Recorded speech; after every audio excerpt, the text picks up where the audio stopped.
it's Kendra again with another project in my series 31 projects in 31 days, where during Vlogtober I take something from my craft stash and turn it into something else. So this is kind of a funny project.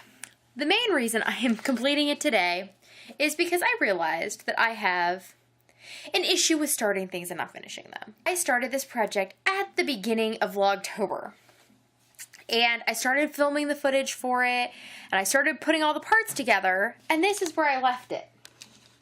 Now, my glue, and my paper, and my stuff to make the wreath, it wasn't working out the way I wanted. And because I was frustrated, I put it all in this basket to deal with later.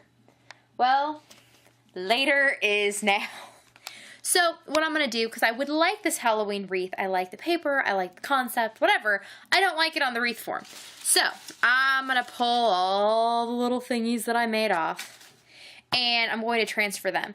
I will also pop in here the footage of when I began the project, so you can see how it began. Hello! So today, for my 31 projects in 31 days, I am going to be making a Halloween wreath. I bought a wreath form the other day at Dollar Tree for $1. You can get these at like Joann's or Walmart or wherever also, but they cost substantially more. So I got that there, and what led me to be inspired to make this project was this book of scrapbooking paper that I had in my stash. Because each of these projects, I'm starting with something from stash and trying to use as much as I can, and then, you know, filling in the bits and bobs where I need them along the way. So I picked out some paper to use. I picked out these 5 papers, and then they are double-sided. So the back of the Halloween one is this black print. The back of the purple ghost one is these polka dotties. The back of this Ghost Boo one is these large polka dots. The purple web has these green skulls on the back. And then the multicolored stripe has this assortment of candy on the back. So what I'm going to do is take my paper trimmer and cut all of this paper down into 1-inch strips. I have a stack of all of these strips, and I am going to go ahead and also run them through and cut them each in half. These are 12-inch scrapbook paper, so I'm going to cut them into 6-inch strips. So I'm going to have a whole bunch of 6-inch by 1-inch strips. All of my 1x6 strips, and I split them up by their different patterns. And now I'm going to just count out 12 of each and then flip them over, because that way I have 12 of each of the prints.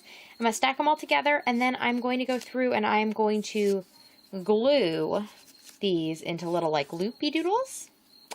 And that way I can, when I'm done with all the loops, I can affix them on the wreath. This is the part where things don't go as planned and I just, you know, try and make it work. Well, I was going to glue these, and they weren't sticking as well as I would have liked, and they were annoying me, so I just stapled them, and that worked out very well. Now I am gluing them on the form. I was going to use a glue gun. I own a glue gun. I feel like I see this glue gun every day. No clue where the glue gun is. I do know where my glue sticks are, though, so I have like a bajillion glue sticks and no glue gun. So I decided that I would use this clear gel tacky glue that I had, which I think is kind of working all right-ish, but this is where I'm at. This is the not pretty, not Pinterest-worthy current progress. So we will see how it turns out in the end. And what, either what I can do to make it better or what I decide to do with it. Obviously, it didn't work putting it on the wreath form, so now I'm going to make my own form. And what I'm going to do is, I'm going to take a plate and this cardboard box, and I'm going to just trace around it and cut out the cardboard form. And so once I have the cardboard circle, I'm just going to start gluing my, my little loops around the edges and just glue tiers of that till I get to the center. And I haven't quite decided I'm going to cut the center out. I think I have a piece of paper that has like Halloween print on it. I'm going to cut out a circle and glue that in the center, but we'll see how far the loops get. So I will show you when I get a little further. I'm all done gluing. This is much more what I was picturing.